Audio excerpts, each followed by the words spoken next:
Jeda kita sudah membahas ini, saling tuding nampaknya kalau saat ini kurang tepat begitu. Mari kita cari solusi yang paling tepat untuk jangka pendek karena kita sangat membutuhkan ya. Situasi udara di Jakarta ini sudah boleh dibilang sangat mengkhawatirkan ya. Kita lihat polusi udaranya sangat-sangat kurang baik dan juga ini berdampak lah kepada kesehatan kita. Saya ingin menanyakan kepada Mbak Esa, kalau kita lihat Mbak Esa tadi ada PLTU yang menyumbang begitu ya, lalu juga ada kendaraan bermotor gitu ya. Tapi kalau berbicara mengenai jika akhirnya nanti pemerintah, khususnya pemerintah Pemprov DKI Jakarta mengeluarkan kebijakan mengenai WFH, ini dampaknya akan seperti apa? Kita lihat di beberapa waktu belakangan, artinya di tahun lalu, di 2 tahun lalu ada kebijakan WFH, ini pertumbuhan ekonomi kita melambat. Nah, apakah juga nanti akhirnya jika ternyata kita memang dikeluarkan begitu ya kebijakan untuk WFH ini akan berdampak nih Mbak Esa. Tapi kan kita juga mencari solusi bagaimana menurunkan polusi yang ada di DKI Jakarta. Yang pasti ada sisi positif dan negatifnya ya. Pasti akan terdampak bahwa karena kita harus ingat 56 PDB kita itu disumbang oleh konsumsi ya, oleh mobilitas orang ke restoran, makan, kemudian jalan-jalan atau apapun. Nah, kalau kemudian ada mungkin berapa juta orang yang tiba-tiba tidak ke kantor, tiap hari ke kantor, itu akan ada dampak mungkin mobilitas berkurang. Artinya apa? Bahwa permintaan makanan mungkin juga berkurang. Kedua juga permintaan transportasi berkurang yang akan berdampak tidak hanya kepada konsumsi juga tapi pada akhirnya nanti ke investasi juga ya, karena ada banyak perusahaan mungkin yang kena, mungkin di perusahaan transportasinya, mungkin di perhotelan atau mungkin juga di emiten-emiten yang sangat tergantung kepada mobilitas ya, dan ataupun kepada konsumsi mungkin kita sebut aja mungkin online itu ya. Tapi di sisi lain juga ada loh yang diuntungkan juga, yaitu mungkin emiten-emiten seperti Telkom, Indosat ya, yang kemudian penggunaan datanya juga meningkat. Bahwa mungkin dalam jangka pendek pasti ada dampaknya. Perhitungannya kan mungkin sekitar banyak yang menyebut 0,02 sampai 0,07 ya. Ini membuktikan bahwa dampaknya tidak main-main. Tapi jangan lupa kalau dibiarkan ini juga dampaknya tidak main-main juga ya. Karena ada begitu banyak hal yang dikorbankan di sini. Baik itu soal mungkin produktivitas, kemacetan, kesehatan ya, karena kita lihat Kemenkes pun ruginya sekitar 17,5 triliun perhitungannya. Ini angka yang tidak sedikit ya. Kemudian juga ada dampak lain mungkin kerugian di bidang asuransi, perusahaan asuransi akhirnya harus mengeluarkan banyak klaim juga, dan ada banyak juga kerugian-kerugian yang disebabkan oleh polusi ini. Tapi di sisi lain juga kalau WFH juga ada kerugian, tapi saya rasa bahwa sekarang itu mau nggak mau yang mana dulu sih yang paling urgent gitu. Baik, ini memang sepertinya maju kena mundur kena begitu ya Mbak Esa dan juga Mas Tama. Mas Tama, kalau kita membahas begitu atau dari sisi jurnalis nih yang menjadi concern, artinya kalau dilihat dari bidang energi, sebetulnya alasan untuk mensuntik mati PLTU begitu ya, yang dianggap sudah sulit baik karena biaya dan juga APBN yang tidak kuat. Sebetulnya apakah ada cara lain juga? Ini kan juga berkait dengan polusi udara nih kalau ngomongin soal PLTU nih. Iya, kalau untuk pensiun dini PLTU itu kan butuh waktu juga ya Mbak. Selain butuh waktu ya butuh dana yang besar kan. Karena investor pendanaan itu kan belum melirik bagaimana caranya untuk memberikan pendanaan untuk mempensiunkan PLTU. Mereka lebih memilih melihat untuk gimana caranya bisa membangun energi baru terbarukan di Indonesia gitu. Makanya kenapa pendanaan itu susah gitu. Sebenarnya Indonesia juga pernah punya komitmen dari negara-negara maju ya, G7, yaitu dari JETP itu sebesar 20 miliar untuk pensiun dini PLTU. Cuma sampai sekarang Indonesia belum mendapatkan itu gitu. Nah, solusi paling tepat di antara polusi udara ini selain pensiun dini PLTU ya pemakaian bahan bakar sih.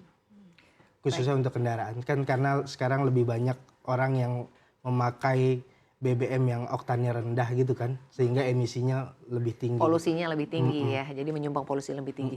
Lalu kita lihat juga ini Mas Tama, data dari IEA menunjukkan bahwa soal polusi udara nih kalau dibandingkan dengan China nih, China nampaknya cukup serius ya, jor-joran untuk beresin persoalan polusi udaranya. Sementara RI ini katanya malas-malasan, tadi kita udah lihat ya di artikelnya ya.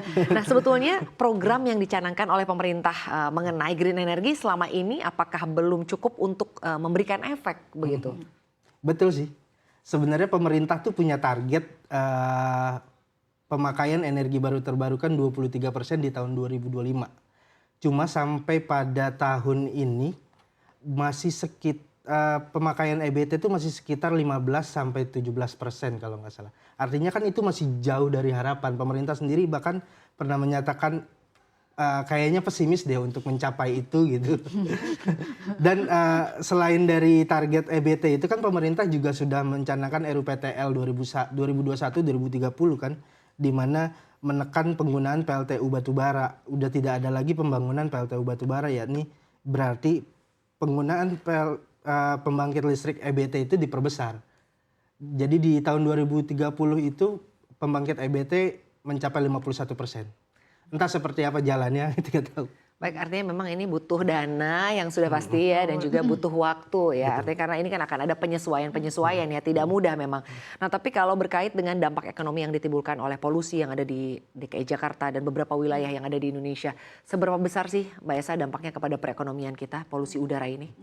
Yang pasti terganggunya di sektor kesehatan dulu lah ya. Berapa ongkos nih? Negara harus mengongkosi mungkin dari BPJS, kemudian juga ada pihak asuransi juga klaimnya juga meningkat. Kalau hitungannya Kemenkes saja 7,5 triliun itu sangat luar biasa besar. Belum lagi ini jumlah penderita ISPA-nya ini terus meningkat ya. Ini yang angkanya berarti kan akan terus semakin bertambah. Kemudian juga rugi ini kalau kemudian polusi selain kesehatan ini kan kalau tidak terselesaikan juga, yaitu juga mungkin kemacetannya seperti apa sih tidak terurai juga. Terus orangnya mungkin saya cenderung bahwa takutnya ini orang ya sudahlah dianggapnya normal ya. Itu yang harus diwaspadai, tidak boleh normal karena beberapa negara kita ingat pernah dihantam oleh polusi udara. Kita ingat dulu mungkin Beijing, kemudian juga New Delhi, kemudian juga ada Sydney, dan mereka itu benar-benar melakukan hal yang serius. Mungkin kalau dulu Australia di tahun 2019 kena luar biasa polusi karena kebakaran, mereka langsung ada lockdown, dan kemudian juga di Beijing mereka langsung mengganti beberapa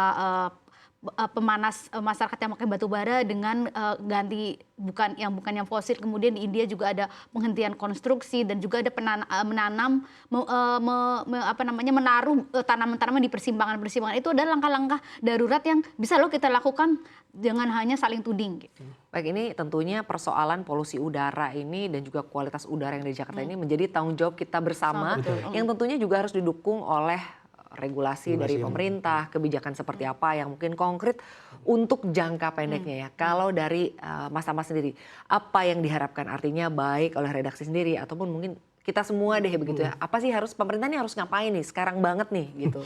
Ya kalau kita lihat ya pemerintah harus strict gitu untuk kebijakan jangka pendeknya seperti apa. Jangan mengawang-awang terus. Jadi yang dikeluarkan statementnya oleh pemerintah ya adalah selalu yang jangka panjang, perpindahan dari BBM ke subsidi ke kendaraan listrik itu kan jangka panjang. Pensiun dini PLTU itu juga kan jangka panjang. Nah, yang kita butuhkan sekarang adalah ya karena keadaannya sudah seperti ini, maka dibutuhkan langkah-langkah yang cepat aja, yang konkret. Baik, kalau meniru ya, kalau menurut dari kacamata Mas Tama sendiri, meniru dari berbagai negara yang pernah mengalami polusi udara yang relatif parah begitu. Indonesia harus ngapain nih? Bagi kita nih, kalau tadi kita membahas mengenai pemerintah harus segera membuat kebijakan begitu ya. Kita pribadi nih, kita harus ngapain sih? Mungkin juga bagi masyarakat jika disalahkan begitu ya, karena terlalu banyak menggunakan kendaraan pribadi. Transportasi umumnya bagaimana nih sebetulnya gitu kan? Nah, kalau dari kacamata Mas Tama seperti apa? Ya kalau dari kami sih melihatnya memang kendaraan ini kan jadi data KLHK kan menunjukkan bahwa kendaraan menjadi penyumbang utama ya, penyumbang terbesar polusi udara. Itu karena apa? Karena pemakaian bahan bakar. Di Indonesia sendiri kan ada bahan bakar yang rendah, yang oktannya rendah, yang menyumbang emisi itu tinggi kan. Nah, kemungkinan pemerintah mungkin bisa membatasi pemakaian BBM yang oktannya rendah itu sih. Nah, ada juga kemarin isu muncul bahwa pemerintah akan mensubsidi BBM yang oktannya lebih tinggi seperti Pertamax. Itu juga ya mungkin itu bisa menjadi solusi lebih baik sih menurut. Itu solusi jangka pendek yang kayaknya solusi jangka pendek yang ya? lebih tepat. Baik, kalau menurut Mbak Esa sendiri solusi WFH itu apakah sudah tepat? Menurut saya untuk sementara ya, ini kondisi sudah darurat, dan salah satu yang paling masuk akal adalah WFH. Bagaimanapun untungnya kita udah pengalaman ya di tahun 2020, harusnya tidak ada penurunan kinerja mau ASN atau swasta itu ya, walaupun ada WFH. Menurut saya WFH untuk sementara adalah cara terbaik ya. Karena